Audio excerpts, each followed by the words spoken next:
Let's make sure y'all can hear me. Okay, let's see. Y'all can see me and hear me good. Y'all let me know. I'm gonna wait for y'all to get up in here. You know, I'm gonna put my little thing on.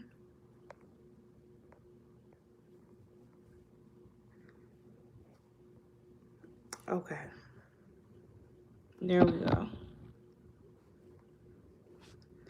Peace, Raven. Peace, Alchemy of Life.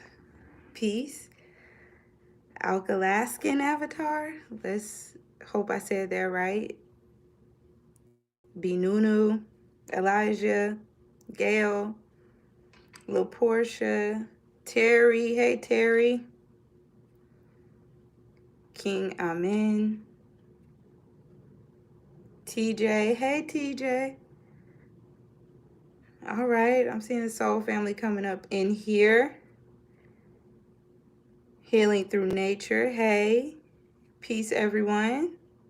Okay, so I'm going to just give it a second for everyone to come in here. I'm going to have some of my water. But, hey, House of David. I love y'all back. King Hayes. Flex, what's good? King Anawa. K. Robinson. Peace. Hold on, TJ. I'm going to add you as a moderator because... There we go. K. Robinson. Tracy, hey. Tracy says she took her first spiritual bath and the detox was real. I heard you. Bella, hey. Okay, I was wondering why it was a different name. Okay, hey, Mia. Elmine. C.S. Elmine. Shis Elmine. Okay. Janice, Alchemy of Life. Laurel, hey. Pretty Wing Magic, Go Browns Girl, hey. Okay, so y'all like and share when you come in. Okay, we're going to talk about the inner voice and the ego and imposter syndrome. Peace, Iman. So, this is an interesting one because trying to explain, this came to me earlier. There were so many different, okay, cool, Bella. Triple Goddess, hey. So this one was interesting for me because trying to describe when I got this download, trying to describe what the inner voice sounds like to me versus other sounds and, you know, what the ego sounds like was a challenge. So I'm going to try to break it down and explain it as best I can, and hopefully y'all get the gist of what I'm saying. So read it between the lines. Sit from your higher self. Everybody take a second to take a deep breath. Okay? And we'll get started. Peace to my good sis D-Ray. I know I'm ready to catch your download. After this, I'm going to definitely tap into that because D-Ray gave some good pointers on shadow work. So hopefully this can aid in what she talked about. And if you haven't seen it, we'll all go watch after.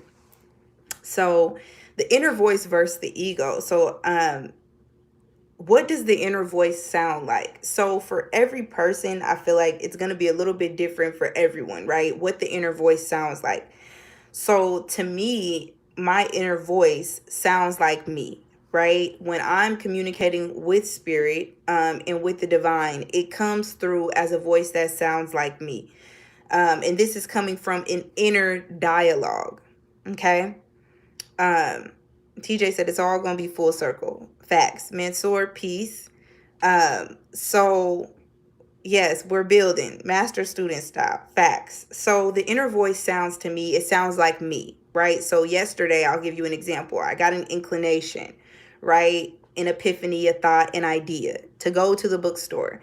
My original idea was to go out to eat. I was going to take the little one out to eat and, you know, spend time that way. But something like go to the bookstore. So I said, okay, we went to a couple bookstores. They were closed. I'm like, well, let's just go to Barnes and Nobles. So I go to Barnes and Noble. Peace, Yana.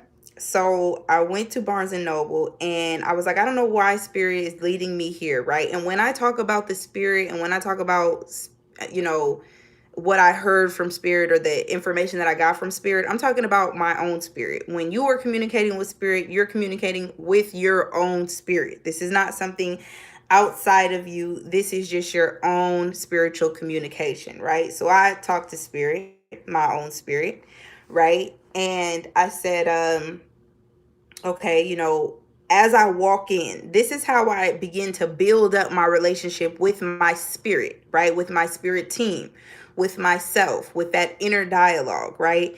I'm always having an inner dialogue with the higher self, with God, with the universe. I'm always having an inner dialogue constantly. So as I walk into Barnes and Noble, even though I don't know why I'm being led here, why I had this epiphany to go to Barnes and Noble, I say when I walk in, right, to train my mind to know how to communicate with the self, right? I say, okay, spirit, whatever it is that I need to see, whatever it is that I need to find in here, whatever message, whatever word, paragraph, parable, book that I need to see, show me. Give me a divine sign of what it is that I need to see and what I'm doing here, right? So that's how I begin to open up the dialogue. And this is how you can open up the dialogue with yourself, with your own spirit, and, the likes, right? Even if I'm cooking, when I walk into my kitchen and I'm having this conversation with spirit, okay, spirit, we're about to make some food. Give me the herbs, the spices, what do I need right now? What does my system need? What does my body need to achieve its goals right now, right? So after that, once I go in there and start grabbing things and I start picking things up, and spirit says, okay, add this, chop some onion, add some garlic, get the olive oil, do this, do that, whatever. I grab these things, even if I don't know, right, what it is. I'm just going based off spirit. The dialogue is happening even though I'm not talking out loud. I set my intentions as soon as I walked in the kitchen. My intentions were set. As soon as I walked in the bookstore, my intentions were set, right? So every movement that I make after that, I'm able to trust because I asked for guidance before I got there. Before I made any move, I asked for guidance. So how I move afterwards is in alignment with my spirit because I checked in first, right? So everybody has to make a habit of communicating with their self, communicating with the spirit, right? And the spirit works in symbols, in forms, and in other abstract ways, right? So sometimes it could come in the form of a billboard. Sometimes it comes in the form of an animal totem. Sometimes it comes in the form of a message on the radio, but it's your spirit communicating back to you, right? So that's how the inner voice sounds. The inner voice sounds like an inner dialogue, but it comes through in your own voice. Now we have things that take place that are not happening in our own voice. And I'll give you an example, right? And this is how you can differentiate. So sometimes I do a spread for myself, right? I do a spread for myself using my tarot cards. And when I get into the tarot, I say, okay, spirit, what do I need to know right now? Show me what I need to know. I'll do my spread. So as I looked at my calendar, I have my calendar above my desk. And on the 14th is the date that my great-great-grandmother passed. And so I have on my calendar to honor her this day, right? Just to keep it in my mind's eye to honor her on this day. So as I'm shuffling, I said, well, what could I do, even though I'm still doing my spread? I said, well, what can I do to honor my great-great-granny? And I always felt like I had trouble connecting with her in the astral realm, right? She doesn't come to me in dreams often. Sometimes I feel her presence, but sometimes I feel like it is a little bit difficult in order to communicate with her. So I was shuffling and I said, oh, my granny loves cards and board games. My great-great-grandmother love cards and board games. Backgammon, gin rummy, spades, phase 10, Uno, it don't matter. She loves it, right? Dice, anything. My great-great-granny loved all types of board games and card games. So I said, okay, I'm going to go get a deck of cards and I'm going to bless it and put it on my altar for her, right? And see if that's a way that we can connect, right? So, people who play spades and play cards a lot, they shuffle. They have a way of shuffling, right? And so let me see if I can find my cards so I can show y'all the example. So I have some of my tarot cards, right? So I just shuffle regularly like this, right? But my granny used to shuffle and she would shuffle like this. And she would put the cards and she would make like a bridge. She knows how to make a bridge. I can't do it right now, obviously, because I'm on the spot. But she would make a bridge with the cards, right? And she would shuffle so beautifully. And as I was shuffling yesterday, and I was thinking of ways to like honor her and communicate with her and figure out ways that she can like, what are things she could show me and help me with, right? As a part of my ancestor veneration. And I was shuffling in the bridge. I ended up doing the bridge shuffle. And I said, that is my grandmother communicating with me, because I've never done it once in my life. Once in my life, I've never been able to do that. So as I was doing my shuffling for my cards and everything, and I'm thinking about my granny and how I'm going to honor her on the 14th, and I'm doing these things, and then I immediately had like bridge shuffled, and I said, okay, thank you, granny. So I know that's a confirmation from her, right? That this is the way she wanted to be honored. She did want the cards on the, altar and things like that. So that was a way for us to connect. I was like, wow, okay. So, I was practicing and stuff like that. But that is a way that we can understand dialogue that's happening. Even though it's not the inner voice, it's a way to know that you are communicating, right? So it seems like a very simple thing, but the astral world, the spiritual realm, the unseen works in very subtle ways, right? And so the inner voice sounds like you. The inner voice sounds like your own voice.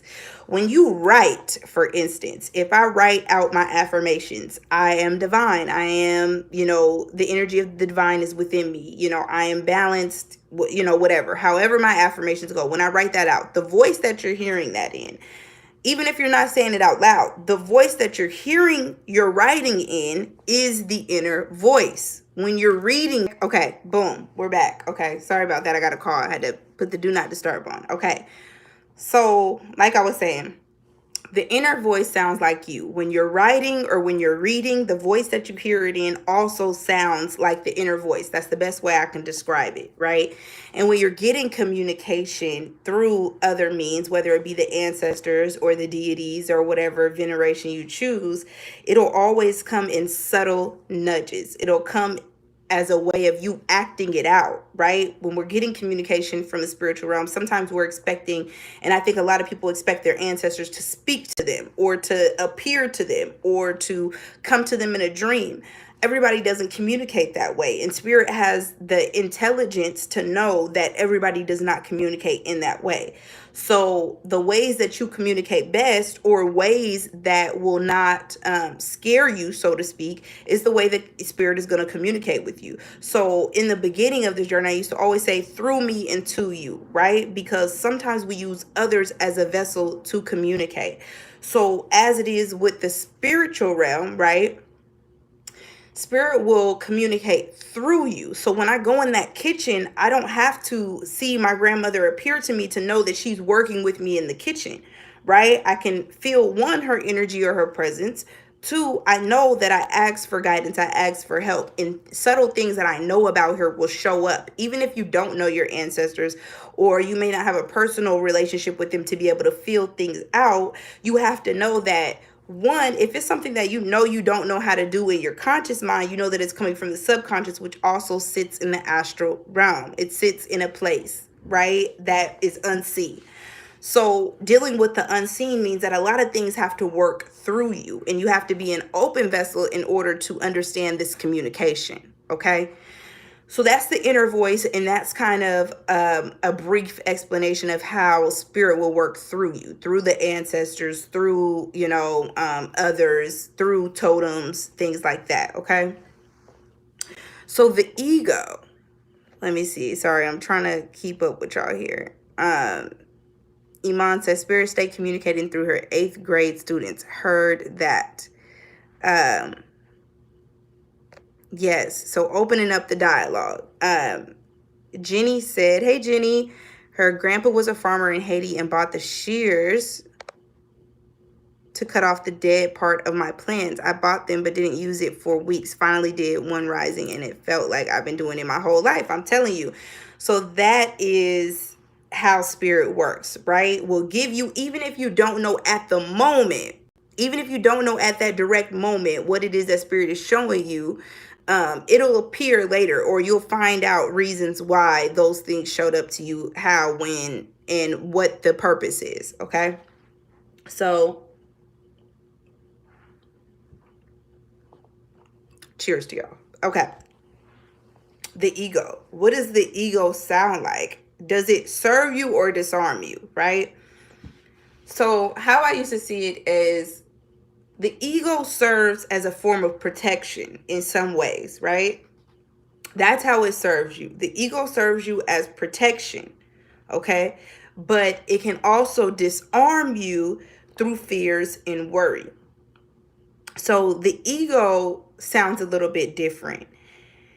Usually the ego follows the intuition. Usually, and when I say inner voice, I mean intuition, right? Because that's intuitive, right? When we get those inclinations or that guidance to do certain things. Intuition is always followed by ego, because ego is the conscious mind, right? And the conscious mind needs to take an action. The ego serves as a barrier, right? And the ego, if it's imbalanced, right, serves as a way to disarm you. So your intuition could say, just go ahead and I've given these examples before. Just go ahead and treat yourself, right? I had this happen to me the other day. My spirit said, treat yourself. The ego says, no, you have to save. No, you need to save every penny. You never know what's going to happen. You need to save for a rainy day. All of these things, right? And that's the ego serving as a protection mechanism, but also disarming me, because the ego is saying that in the same breath to, be careful of your finances. It's also saying that subconsciously, you don't think that there will be any more, right? That there's a lack happening, right? That if you spend $10 on lunch, you are going to be depleted forever and ever. That's the ego. That stands in the way of the intuition, which the intuition is leading you to do something. The intuition is saying, go to lunch, right? Because one, this is going to free up space in your mind, body, and spirit. It's going to allow you to relax. It's going to give you a chance to, integrate downloads, right? And the ego says, but no, shouldn't you be doing A, B, C, D, E, F, G? The ego serves to find barriers of protection, even where it's not necessary. When and where it's not necessary.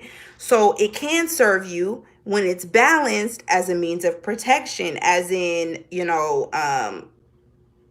being careful on the road because you can't trust other people, right? You can only trust your driving. You can't trust anyone else's. The ego serves as protection in that space, right? But it serves to disarm you in the space that it tells you to go against your first mind. Everybody always talks about the first mind. Go with your first mind. That's your intuition. Intuition says, go ahead and do this thing. Go ahead and go to lunch. The second mind says, are you sure about this? Isn't there fears, worries, anything that you need to, be weary of, right? That's the ego. When really we should be in the mind, the divine mind, which says that I am abundant and I will always be taken care of. I always, discern through ease and grace, through intuition, through guidance, right? And that should serve as your protection. Okay. So there's the ego aspect of it, how it can serve you and how it can disarm you. Triple Goddess said that ego used to get me in so much trouble while I would hinder myself from showing up as I needed to. Absolutely. It says the ego is like a child you have to stay on top of and continuously raise through the higher self. Absolutely. That's a perfect explanation of it. So attachments, right? We're going to get into attachments and then we'll move forward, right? Because attachments alone, and it said like you need to clear up space because you have too many attachments. And something about that just stabbed me so subconsciously and so like internally of like, you have too many attachments. And I said, well, damn, okay. My phone being connected to me, being an extension of me, right? Attachments. I looked at, well, where are the attachments in my physical reality? Where are the attachments in my real life, right? So as I was going through my phone and I'm clearing all these attachments, all these things like that, I realized that on this, in this technological space, right, I was holding a lot of space for energy and people and situations and circumstances that didn't really serve me, or I was grown past, or things that I was no longer dealing with, friendships that I was no longer a part of. Like, those are the attachments, right? So all of these attachments, I went through and deleted a lot of attachment. old videos attached to old timelines, old portals with people, places, and things that no longer serve me. So in order to release these attachments on a subconscious level as well, I did the physical work of releasing these attachments, by deleting them out of my phone. Old contacts that the ego says, well, you never know when you might need it. The intuition says you don't need it, and if you do, you would have it, right? So I started to release a lot of these phone numbers, pictures, all of these things to like close out these timelines, right? Also took me a spiritual bath to release these attachments on a subconscious spiritual level, right? So on every level, I try to attack something that comes up in the divine mind, right? So we know that attachments was a theme. So attachments, when we hear them, are the sounds of other people in our minds, right? So you know that you have attachments when you can communicate with a person, and this could have happened 6 months ago, right? And that thought that this person said to you, like, you're never going to be able to do this. For an example, someone could say to you 6 months ago, you're never going to be able to do that. You'll never be able to pull that off. That's not possible, right? Which is also a projection of them, right? Attachments can also be projections that we've accepted, right? So it says you're never going to be, able to do all of these things. And so we take this attachment and we internalize it. And then you hear this conversation in your mind, right? The same conversation that you've had with this person. That creates a cord, which creates an attachment. You are attached to the words. Something about it left an impression on you in your subconscious mind. And the only way to release this attachment is to release that thought program that has now been playing over and over in your mind. Or when at the most inopportune and inconvenient times, these attachments come up. Okay, so I want everybody to keep attachments in their minds, because attachments serve as scenarios being played out or conversations being played out in the subconscious and conscious mind of other people. When you start to hear conversations in your mind that are from other people's voices, you know you have things that need to be released. Okay, so those are voices in your subconscious. They behave like scenarios or conversations, things that stuck with you or left an impression on your mind.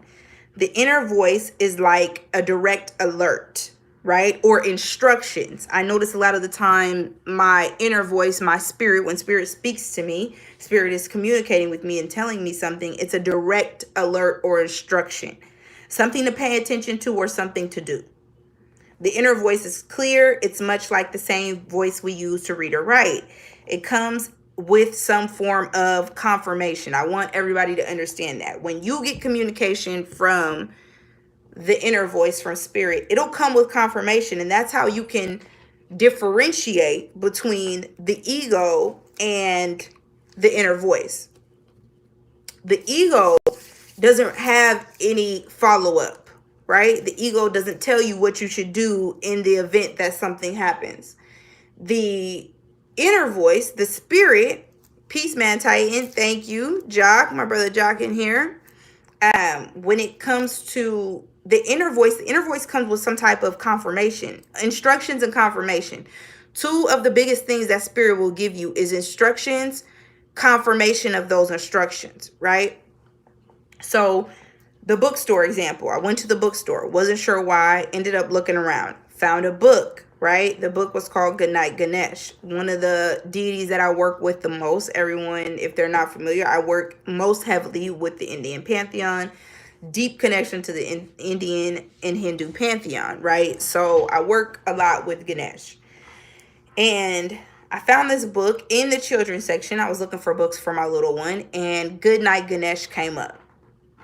I said, okay, that's confirmation. Maybe this is what I wanted to, maybe this is what spirit wanted me to see, because I've been working on bridging the gap between teaching my son spiritual concepts in a way that he can understand, and involving him in my practice, involving him in the things that I do, so that he, when he's older, is able to make his own decisions about what spirit and spirituality looks like to him. So I introduce him to all of these concepts. So when I seen this book, I'm like, wow, this will be a great way for me to communicate with him so he can see what mom does, so he can understand the things that I do and give him confirmation and some type of guidance in a more simplistic format, right? So I knew that that was confirmation to me. So the inner voice comes with instructions, or it will alert you of something. So spirit will say you need to prepare for something, right? I know there's a lot of like fear mongering that goes on. They say, oh, prepare, prepare, prepare. What are we preparing for? What do I need to do to prepare, right? The spirit, the inner voice, is going to give you the instructions and confirmation. Okay, so I want everybody to understand that. So fear comes from the ego and it says prepare, but it gives you nothing to prepare for. It tells you to prepare, but tells you, it doesn't give you any details of the dangers. Okay, that's the difference. Peace, David. Thank you for your donation. So ego comes in as worry, fear, grief, etc. Ego, when it's unbalanced, plays out worst case scenarios. The ego plays out worst case scenarios, right? This is where we get into anxiety, fear, and depression. Okay? The ego will, when unbalanced, plays out worst case scenarios. The inner voice is your connection to spirit. It gives you something to act on, and it is your job to discern between the two. You can also differentiate by pausing to ask yourself, is this based on logic, facts, and figures, right? Ego, when it's unbalanced, you know that it's the ego speaking because it doesn't give you logic, facts, figures. It doesn't give you something logical to work on. It doesn't give you something logical to think about. It doesn't give you a fact. It doesn't give you an experience based on fact, right? You can have an experience. Ego will speak to you based on your experiences, right? You can have a negative experience with one person, and now you're projecting that experience into everything that you've ever dealt with, right? That's the ego. And it's not giving you a fact to base it off of, right? That is one example. That's not every example, right? Then it gives you figures. There's something that could be taking place internally. It could be something that has happened in the past. It needs to give you a figure, okay? It needs to give, the ego has a problem giving you form to some of these things, right? The intuition, when you have something to heal or deal with, it'll give you a form. It'll give you, hey, this is a father wound. This is a mother wound. This is a sibling wound. This is an inner child wound. It gives you a figure, okay? So ego is not based on logic, facts, and figures, okay? So it surrounds fears involving an experience, right? And it is perpetuated and magnetized when you have a background for it, okay? So the ego also deals in the material. So the way to appease the ego is by doing things that give the conscious something to focus on, right? When we look at our sun sign, that gives us a view into our ego. So materially, the ego, when it has something to focus on, it doesn't interfere with the subconscious behind the scene work, right? The conscious mind, the ego is in the forefront. The subconscious mind is in the background and is dealing with figuring things out, okay? It's decoding. So while the spirit does work behind the scenes, that's the subconscious. So how I can explain this is giving the ego something to work on, right? So mentally, we know that this plane of existence, right, in the reality that we're in, everything is mental. So when you are working on something in the subconscious mind, right, which everything in our environment is subconscious, right? Conscious is how we act on it. So subconsciously, I'm telling myself I need to create more prosperity or abundance, for example, right? So I will do something like mentally begin to program myself, mentally programming myself for abundance, mentally telling myself things that will get me in alignment with abundance. For the ego, for the conscious mind, I need to give it an action. Think about the sun. The sun is the driving force, right? The sun is what perpetuates our sun sign, right? The sun is what illuminates the ego, so to speak, right? So in order to give it something to work on, in order to give it an action, when I'm working on my abundance, I will do my candle magic. My candle magic. The candle is not the power. The subconscious mind that says that I'm allowed to have these things, that says that I can achieve these things, that puts me in alignment with the things that I'm trying to create, that is the subconscious. The subconscious mind goes to work, right? This is for the ego, for the conscious mind to have something to focus on. This says that if I put this here, then I can allow my subconscious mind to work without interference. We are trying to get the subconscious mind to work without interference. So these signs and these symbols and these things that we use all serve as a way to get the conscious mind involved and give it something to focus on, right? So the conscious mind sees the candle and it says there's action that's being taken. There's something that's taking place here. The subconscious mind says, I already know what we're trying to do, and I'm navigating from the bird's eye view to figure out what is the quickest and most efficient way to make this happen. Okay? So that's how we work with the ego, right? Our subconscious mind doesn't care about clothes. Our subconscious mind sits in the spirit, in the astral, and in the hyperspace, right? But our conscious mind needs something to focus on. Our conscious mind needs something to dress up how we're feeling. Our conscious mind, our ego, needs something to express itself. So we buy different clothes. We buy different shoes. It's an expression of what the subconscious mind is working on, right? Anytime you see a person, I see the way people carry themselves. And even when I look at someone's space, right? Even when you look at someone's home, that is an expression of their subconscious mind, right? And the conscious mind kind of dresses it up and puts the pieces together, things like that. When we look at our individual selves, the subconscious mind is working on things. The subconscious mind is putting things together. The subconscious mind doesn't care about clothes. The conscious mind, the ego, needs to express what's happening in the subconscious. So then we're expressing it outwardly. So people say, oh, you always look so nice. I'm always working on nice things in my mind. You look like a goddess. I don't know. Anybody said that yet, but whatever. You look like a goddess, whatever. Because subconsciously, I'm working on the divine feminine, right? So the conscious mind, the ego, needs an expression of it. And this is what we get on the outside. Okay? So just so we can understand that. So when I go in people's faces and I see and it looks crazy and it looks messed up, there's no order, whatever, I'm looking at how the inside of their mind works. The home represents the inside. When you look at it, you're looking at how a person is expressing, right? What's going on within them. I went to someone's house. Oh, y'all. I went to someone's house. And I immediately was like, oh no, I don't like the way you think. The subconscious mind lives and rests in the home, right?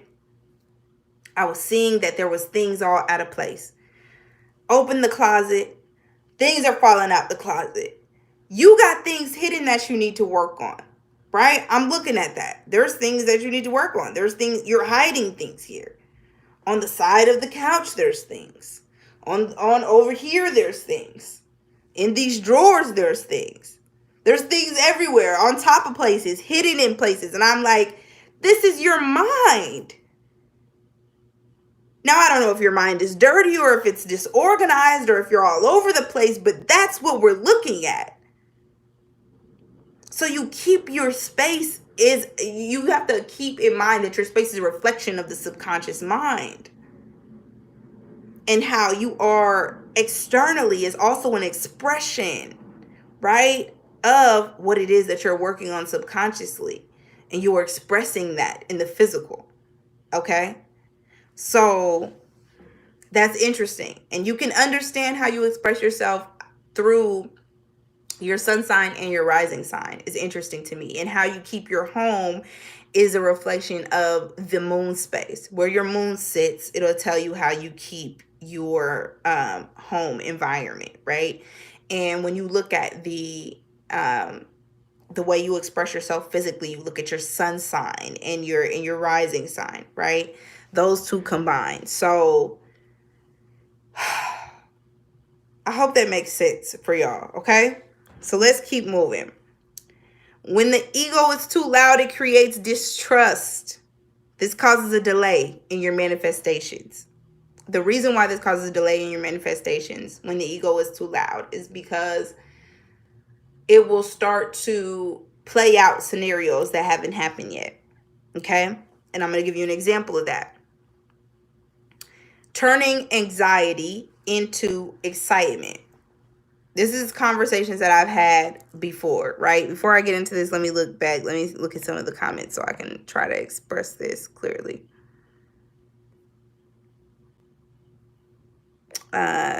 Alchemy of Life said the ego can also work through others. Your first mind will say you should do this, then you'll hear from someone else something that may influence you to do the opposite. Absolutely.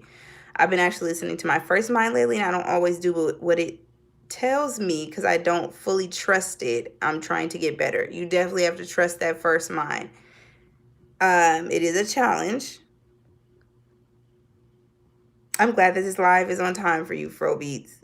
LaPortia said, definitely. I took a spiritual bath today to release those negative thoughts today. Saw 333 after my bath today.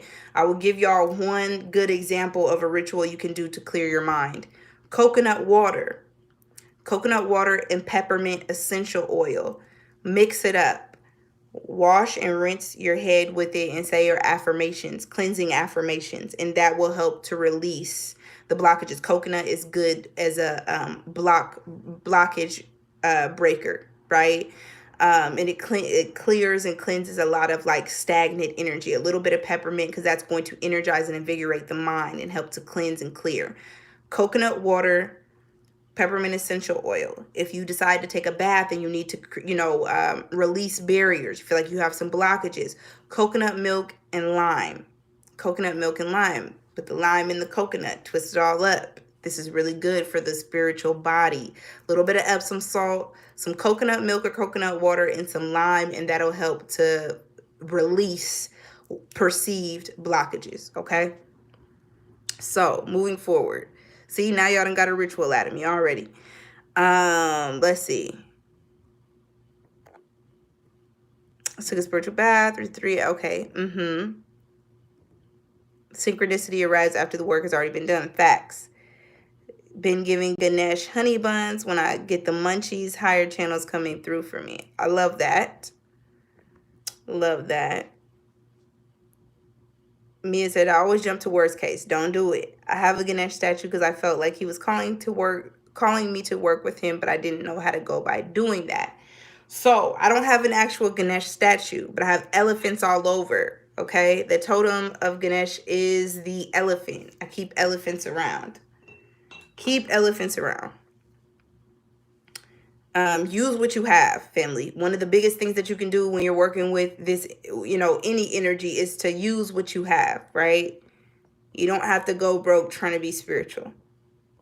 So do mantras in front of it and put things like he likes to eat in front of it. Absolutely. One thing that I do, sometimes I'll take my phone and I will play the mantras, Ganesh mantras. You can find plenty on YouTube, and I will put it on the altar and play it. And that invokes the energy. Mia said, I'm learning that your intuition is a quiet voice. Absolutely. It is a quiet voice, and it's something you have to listen for. Okay. Okay, let's see. Y'all let me know if we hear. Can I get a thumbs up in the chat? Because when people call me, it does that. Can I get a thumbs up in the chat? Dream Wise. Peace to my brother Dream Wise in here. Okay, well, I don't know. Okay, so we here. Okay, we're here. Awesome. Thank you for the crowd participation. I need y'all to not be silent watchers and actually crowd participate. Okay? Thank you. Thank you for the thumbs up. Okay, so when the ego is too loud, it creates distrust. This causes a delay in your manifestations. How this works is anxiety. What we need to do is turn anxiety into excitement, being excited and not worried, right? So one of the things that that I talked to one of the soul family about was turning anxiousness and anxiety into excitement and differentiating what that is, right? The anxiety happens when we're too far ahead in the future, and I've used this example before. When you are playing out scenarios that are happening way down the line, that's anxiety. And so you're feeling this anxiousness. And a lot of times when we get downloads and we don't really know how it's going to play out, but we know that something is coming or something is happening, that can create what we think is anxiety when really it's an excitement because you know something is happening. So not only do we have to change our verbiage around what it is that we're experiencing, we also have to come into the understanding that once we get to that space, right? And when we get to that space, we'll only get there by being present in the now. So presently, if I'm feeling like, okay, Spirit, I know that something's coming. I know that something's about to be happening. I'm not going to be anxious about it. I am excited. And I give thanks that something is coming to me that is going to manifest in its highest vibrational form, right? So turning anxiety into excitement when it is that is important, and bringing yourself present when you're too far ahead in the future and you're creating scenarios that haven't happened yet. That's when we get anxiety, right? Because your spirit is out there searching and it's looking for the answer. You're sending your spirit out, right? Further along in this timeline. Say this is the timeline. You're sending your spirit way out here, even though you're here. You're sending your spirit way out here when you really need to be bringing it present. You need to be staying here. You need to say, okay, I know that something's coming in this space, and the only way that I can speed up the process of getting to that space is being in the now. Why is it that time flies when you're having fun? Because you're present. You're present. So you won't notice an hour or 2 hours go by when you're having a function or you're with your people, because you're present, and that speeds up time. So stay present whenever you feel this anxiety or this anxiousness. Okay? You're not focused on anything but what you are doing right here and right now. Turn anxiety into excitement and be excited about things working out. Be excited and not worried. Depression into reflection, because depression is also one of these things that happen. Turning depression into reflection. Go over, right? How we do this is, and one thing that we have to know is depression is being too far in the past. The same way that anxiety lives in the future, depression lives in the past. Depression is replaying scenarios that have already happened and not knowing how to compartmentalize or to release these situation scenarios that have happened, right? When we get into seasonal depression, seasonal anxiety, right? When we get into seasonal depression, what is it about this? There's not as much daylight. That means you need to adjust. You adjust to seasonal depression by adjusting to the season. This is people having an issue with adjusting to the season, right? This is not an actual thing that has to cause you depression, right? All you have to do is be able to reflect and go over your season that you just had. So as we're coming into the fall season, the way to beat depression is to turn it into reflection, which is transmutation. We're taking something from one form and turning it into something else. So instead of being depressed about something, reflect, right? It's okay to reflect, but to be depressed is to live in that space where you need to be present. So how to bring yourself present from that depression is go over your season. Go over the season that you just had. We just had a summer. However that summer played out for you, go over that and reflect on the season. What can I do better to step into the fall? What can I do better to achieve my goals at this time? How can I align with the season? I can wake up earlier because I know that it is getting darker earlier. Let me get up a little bit earlier. I'm going to get up a little bit earlier and go to sleep a little bit earlier so I can align my body with the times and the seasonal change. Okay, instead of being depressed about, man, I didn't use my summer very well. Man, I wasn't very productive. Man, I could have did all these things better. Do you know how many times I've come over these scenarios? Damn, I should have did this with that. Or I could have put this here and Okay. Go over your season. Go over the things you've done, how they've played out, and how you can execute better. These are direct instructions. I'm giving y'all the tea right now. These are direct solutions to the issue. For this season, if you haven't set your intentions on the Patreon, I always go over with the family to set your intentions, whether through your calendar or through your environment. Set your intentions. If you have not set your intentions for the month, for the week, for the season, do that now. Go over the season you just had. Reflect over the season you just had. Release it.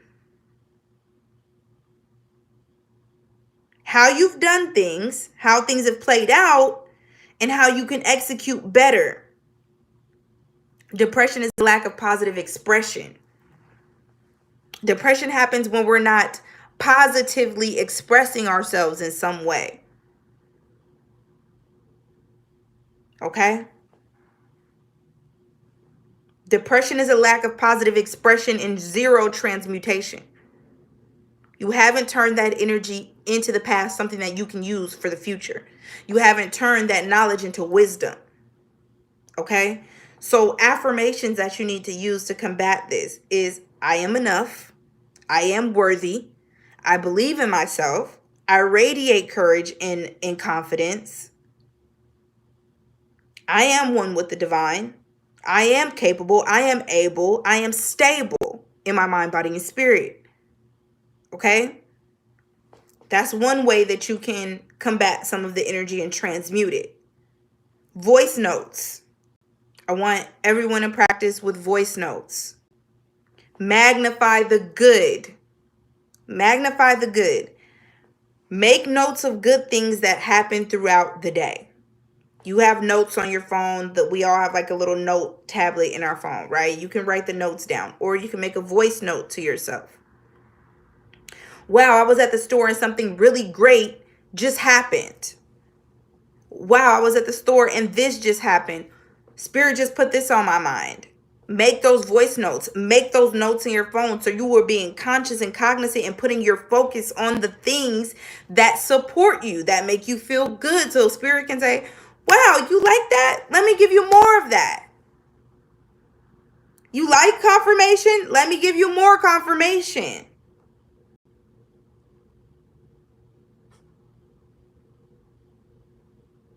Your mind works in such a powerful way that the reason why I am here is because you have manifested me here in some way. This is what we have to understand about these symbiotic relationships, right? Is that you are here and I am here for the same exact reasons. You're here for me. I'm here for you. You need confirmation. I need confirmation. This is all working in tandem. But it was your subconscious mind that brought me here. None of you called me and said, Mook, do a video. None of y'all called me and said, I need to see Soitis.Written come up on my screen. Subconsciously, we were all a part of this soul group, soul family. And you sent those signals out. And you said, I need something that's going to keep me going. I need something that's going to make sense to me. I need something that's going to sum up the energy. So subconsciously, you brought this together. That's how your mind works. Literally here because you're here. Literally here because you asked me here. So when people get up, in the comments and they say all types of stuff, oh my God, I don't want to be here. It don't matter if you like me or if you don't. I'm here because you asked me to be here. Whether you want to see it that way or not. This is why I don't give my attention to the things that don't serve me. I don't give my attention to the things that I don't like, don't want to see, don't hear, or are not a part of my reality. Because I know I brought it here. And when I see things that don't fit or don't go with the puzzle pieces, right? I refocus. I change my attention. Boom. So, magnify the good through voice notes. Make notes of good things that happen throughout the day. That's one way to get the energy moving. I'm going to talk about this and touch on this for 2 seconds, and then I'm done for the day. Imposter syndrome, right? And I feel like this is a imbalance within the ego, right? There's a thing that has come around and people talk about it. I hear it all the time about imposter syndrome. Imposter syndrome. It became prevalent in 1978. We always get these labels and these titles for things, right? And that's cool. But what I do know is that a lot of these scientists, doctors, researchers, whoever and whatever, don't account for what happens on a spiritual level. So imposter syndrome is really an imbalance of the ego as it was brought to me by spirit. Imposter syndrome happens most often when the external and the internal are not in agreement. Despite evidence of you being who you say you are, there are feelings of inadequacy. Let me explain that. Most often when the external and the internal are not in agreement. So, one example I'll say is my sun is in Capricorn, my moon is in Cancer. Exact opposite of each other. I said, well, damn, how much more in not agreement could it be? Right? One feels this way. The head and the heart are here and there, right? The head and the heart are seeing things from two different perspectives. So I feel like this imbalance of the ego has happened to me as well, because the heart and the head operate from two different aspects. They operate from two different understandings, right? One is logic, facts, and figures. The other one is nature and nurture and in care and compassion. Okay? So imposter syndrome happens most often when the external and the internal are not in agreement. You have to understand as within, so without. So despite evidence of you being who you say you are, there are feelings of inadequacy. So a lot of this feeling of inadequacy will come from these attachments. They will come from early family dynamics, which is dealing with the inner child, dealing with, a lot of us have voices in our mind, not only attachments from friends or work or whatever the case may be, from early childhood dynamics, comes from parents, grandparents, cousins, family members, things like this, right? That goes into the attachment and voices. I have someone who used to say that they would get ready to do something, get ready to perform, or whatever the case may be, and they would hear their mother or their father's voice in their mind so loud, like, don't do that, don't do this way, right?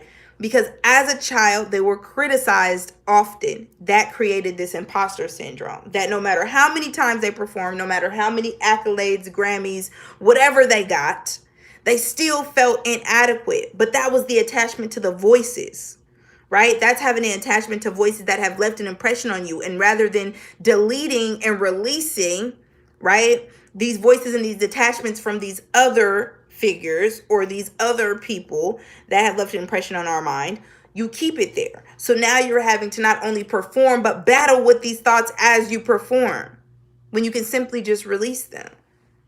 And you can say, this doesn't belong to me, right? You're no longer a child, you're an adult.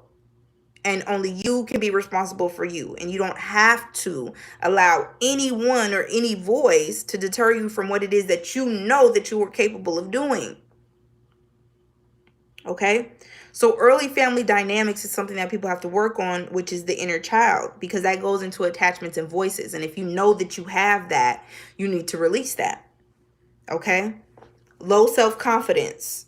Right? The ego deals with confidence. Healthy ego is being confident, being self-assured, knowing that you are capable and able, right? Low self-confidence is a part of imposter syndrome. It's saying that even though I've studied for this, even though I've researched, even though I've done 10 years of whatever this is, even though I've done 30 years of customer service, I still feel inadequate. I still feel as if I don't have the experience necessary to achieve or attain certain goals. It is an experience, not a mental disorder. This is all based off of an experience. The ego deals in experiences. So although the ego can get in our way and cloud our judgment at times, it still deals in real experiences. So when those experiences come up, or when you have the root of the experience or the root of these conversations, then you're able to say, okay, I understand where this is coming from. Let me deal with that piece of it. Let me deal with that piece of it to address it and correct it. Always remember, if you can address it, you can correct it. Okay? And thank you, Alpha 7 Leaf, for the donation. So, the imposter cycle is this, right? Because that's what we call an imbalance, the imposter syndrome, the imbalance of the ego. Imposter cycle is achieving, right? And then mentally talking yourself out of it, or belittling yourself as if you don't deserve such accolades. Feeling like you don't deserve the position, denial of your ability, discounting the praise. I used to have that really bad. Discounting praise. It would be like, oh, you're so great. I think you're amazing. I think, I get compliments all the time, and I had an issue with compliments. I didn't know how to take them. Why? Because the inner child, right, got a lot of compliments, and it put a lot of pressure on me. So it made me feel like I could always be better. I should always be doing better. It doesn't matter how good it gets. Doesn't matter how many likes, how many comments, shares, subscribes. I still felt like there was better that I could be. There was better that I could do. That I could achieve more. Right? That I could learn more.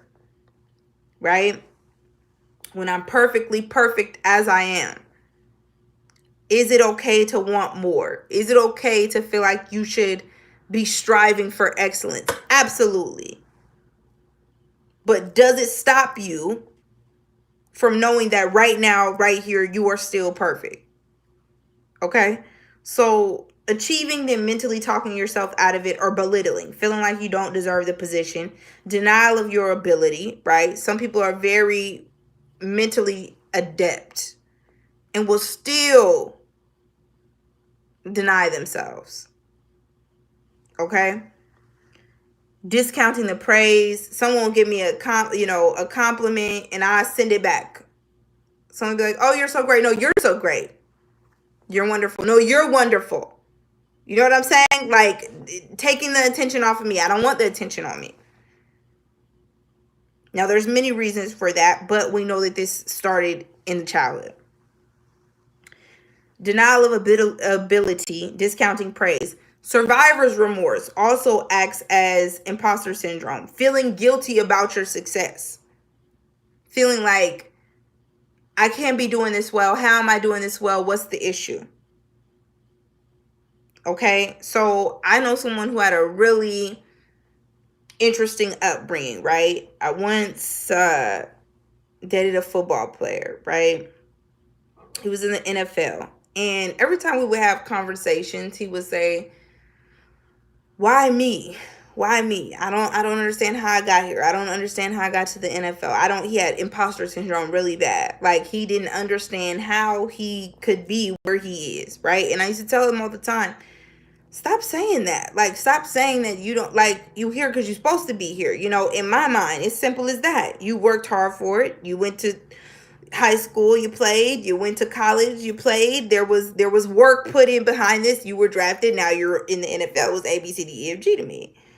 But this person had this really challenging upbringing that made him feel like he's the only one who could have made it. He was the only person who could have did it. So now, not only do you feel guilty that you've made it and other people haven't come out of that space that they're in, you feel like your success now has to be defined, with this remorse, or feel guilty about the fact that you worked hard to be where you were at. And you talk yourself out of these accomplishments. And I said, you will talk yourself out of your gifts if you continue to question it. Not too long after, maybe like a year later, he ends up out of the NFL. And in my mind, I said, this is because you couldn't see yourself where you were. The imposter won over. Now he got back in the NFL, but that's just an example of how those things happen, right? Is you convincing yourself that you don't deserve something. And then Spirit saying, oh, okay, well, boom.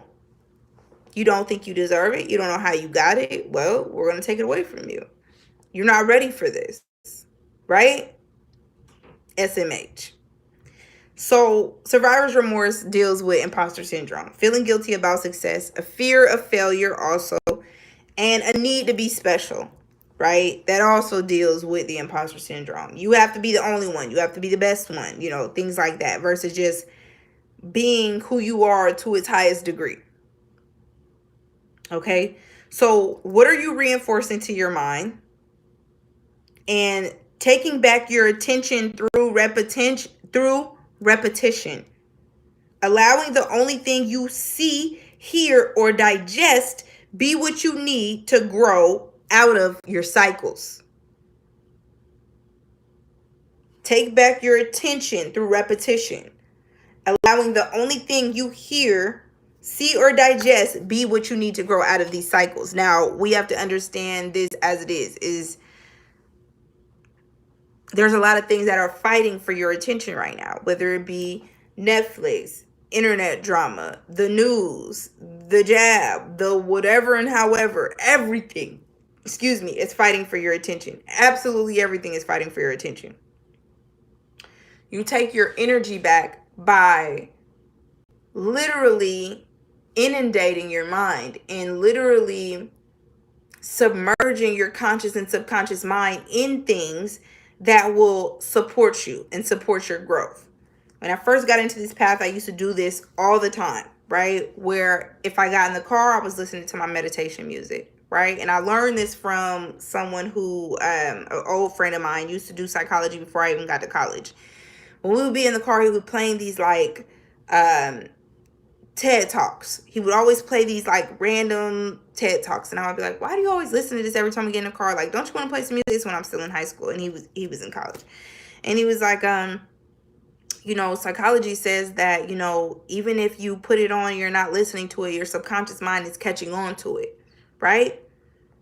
So when I got along my spiritual path, that was something that stuck with me. It left an impression on me, right? And I said, well, every time I got in my car, I would listen to an audiobook. Every time I got in my car, I would listen to a lecture from Bobby. Every time I got in my car, I would listen to sounds of water. I would do, all of these things. I would listen to a, chakra meditation. No matter what I was doing, that would always be in the background, whether I was in the car or whether I was in the house and I would play something. It didn't matter what I was doing. If I was taking a bath, if I was smoking a blunt, it didn't matter what it was. I was listening to these sounds because I was allowing my mind to be flooded with something that was more positive. I never had a TV in my house. Never had a TV in my house. This is the first house that I've lived in where I had a TV because my son is a little bit older and sometimes, he watches his preschool shows on there or whatever the case may be.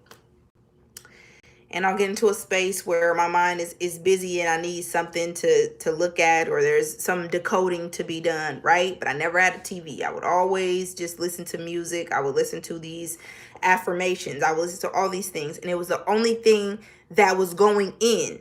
So what was the only thing that was coming out, right? The only thing that was coming out of me was this positivity. The only thing that was coming out of me was ways to learn, ways to grow, things to break habits, breaking generational curses. It was only about that because it was the only thing that I digested. So whenever you're in a space and you are concerned or not sure about what you're digesting, right? You know that you're taking too much from external sources when you're doing nothing. And not in a way that we do nothing and we need rest, but when you're producing nothing. And I hope everybody can understand that on a very cellular level, what I'm saying when I say that. When you are only scrolling, it's easy to scroll. It's easy to scroll. It's a lot harder to pick up a book every time you get bored. Right? Boredom is a lack of creativity. Whenever my child says, I'm bored, well, I say, I can't wait to see what you come up with. I can't wait to see the creative ways that you will find to entertain yourself. Get a book. Let's go outside. Let's do some chalk. Let's do some work. Let's do some numbers. Let's get your mind involved. Do you want to cook something? Let's make some cookies. Anything. Boredom is a lack of creativity. So it's easy to scroll. It's harder to pick up a book every time you're bored. It's harder to go work out every time that you need some excitement in your life. Those are the harder things to do, but it's about programming, reprogramming. You deprogram to reprogram. Once you start to deprogram all of these thoughts and all of these things that come out of society and these other there's programs on programs on programs in this system. Once you come out of that and you get into a space where you're reprogramming, you have to be just as diligent as they were in inundating you with these programs as you are in reprogramming, right? So it wouldn't make any sense to deprogram to only allow back in all the things that you are trying to release. And I'm talking about these are some sneaky fuckers. So they're going to get in between where they can and how they can. However, when you least expect it. Okay? Take back your attention through repetition. Allowing the only thing you hear or digest be what you need to grow out of this cycle. Mentally, and this is what I'm going to leave it off at, right? Mentally and academically, this imposter syndrome affects Indigenous, Aboriginal women more. It affects men as well, but Indigenous and Aboriginal people the most, because if you look at history and the effects this has on us as women,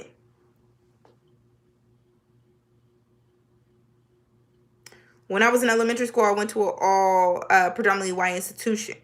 I went to a predominantly white elementary school. So my need to perform and succeed never really had a effect on me until I got to about second, third grade, right? Only black student, no, there was 4 out of the entire elementary school. There was 4 black students. Me, this boy Malcolm, his brother Marcus, and a girl named Bree, and she was mixed. And Marcus's mom and Malcolm and Marcus's mom was a Jehovah's Witness, and my grandmother was a Jehovah's Witness. So it was like whatever, I had that little bit of connection with them. But the entire school, out of the entire school, is 4 students. 4. Entire elementary school. By the time I got to second and third grade, and I've always been an overachiever. Always been school has come very easy to me. You know, there's something very spiritual about school and how it comes easy to some of us, and we'll get into that in another day.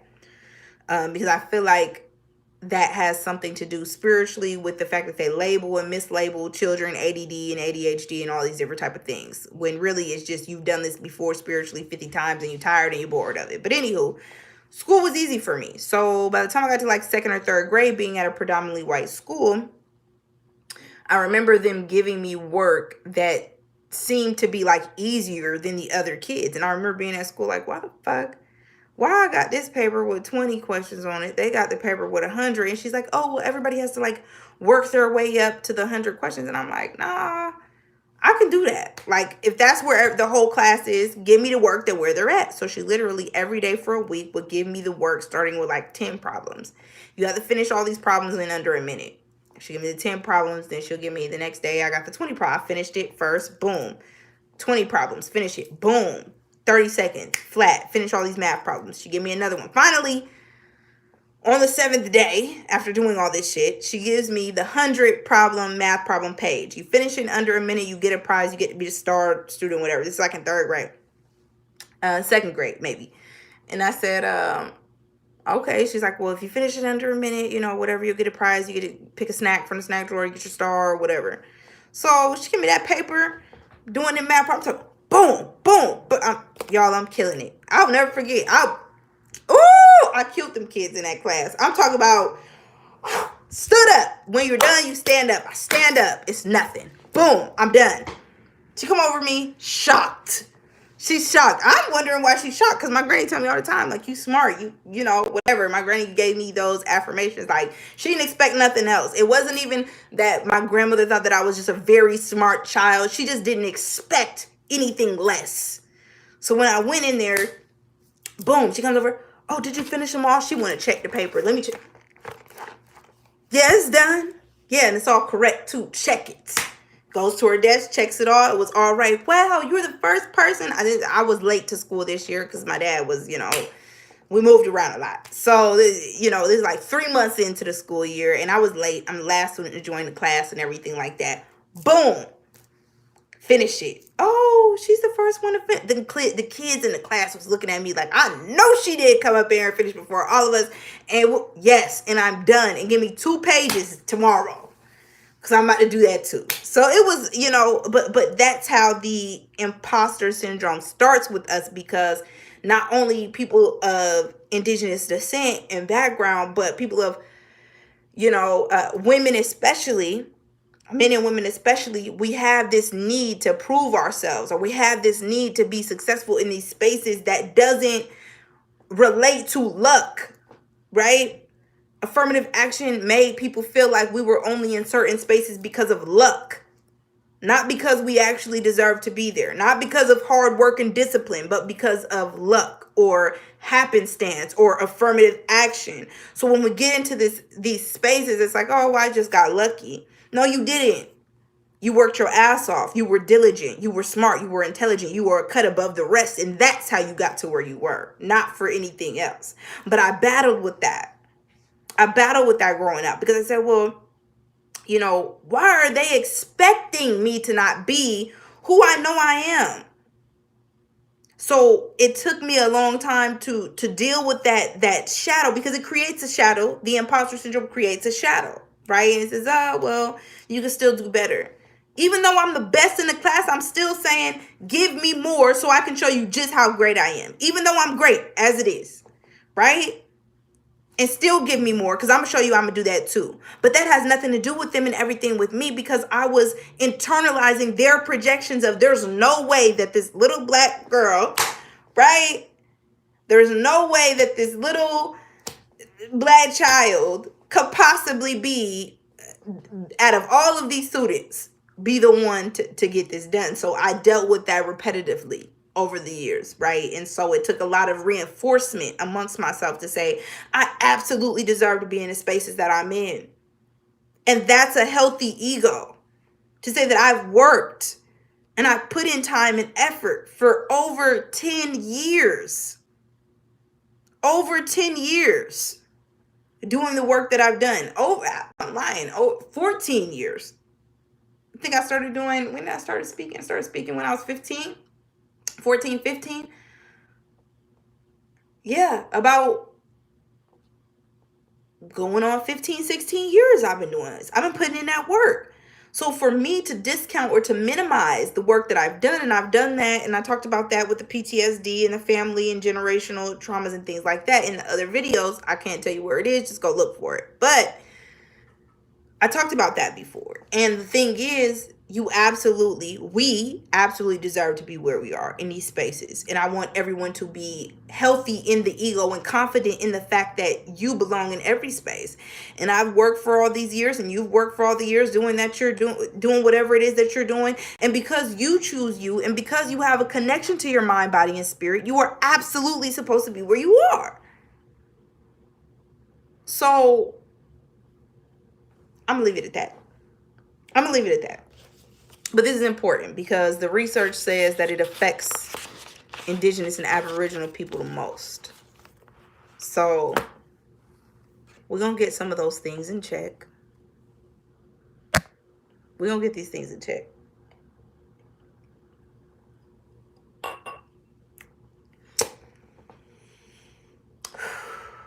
That was the word of the day. So I love y'all. I hope y'all check out the Patreon. Come to the live event we're having. It's going to be beautiful. I'm going to talk about the avatar, if I can hold on. Spirit's been pushing me to talk about this download I got about the avatar. And so if you haven't seen the Avatar: The Last Airbender, the movie and the series, check it out, because I'm going to break it down and decode it like it has never been broke. Okay, it has been on me and on my heart for a long time now, and I'm trying to wait to the date so I don't have to change my topic.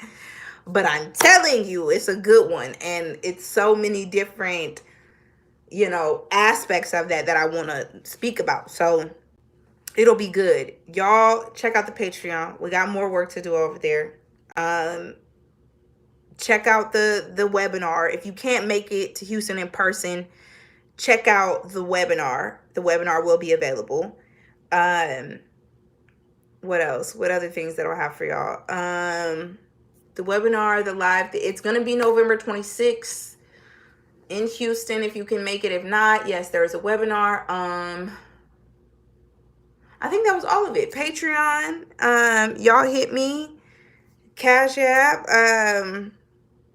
Thank you for the donations that are already here. Instagram, Soitis.Written.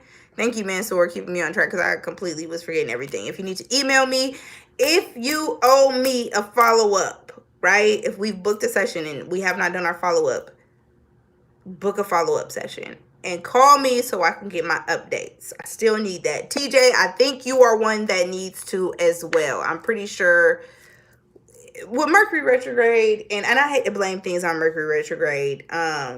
Maybe it's timing and execution, whatever. We need to be on top of each other a little bit harder. But things happen, okay? So if you owe me a follow-up, please book a follow-up. If you haven't booked a session, please consider doing some shadow work, prosperity practice, a general, anything, ancestor work. Y'all let me know, okay? I'm sorry, TJ, I did not mean to put you on the spot, but look, we definitely have to follow up, okay? Because you left me hanging. So yeah, y'all rewatch. Yes, yip, okay? So it'll be good. But yes, Avatar is going to be great. That breakdown is about to be something else, I'm telling you. Okay, so I love y'all. I'm out of here. Yeah. I was trying to go back and check some of these comments. Hey,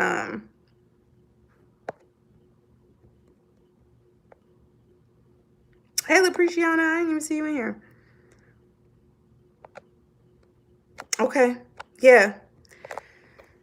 Okay, so I hope those suggestions helped. I love y'all. I'm out of here. Peace, love, and chicken grease. I love y'all infinitely. And we'll be back, okay?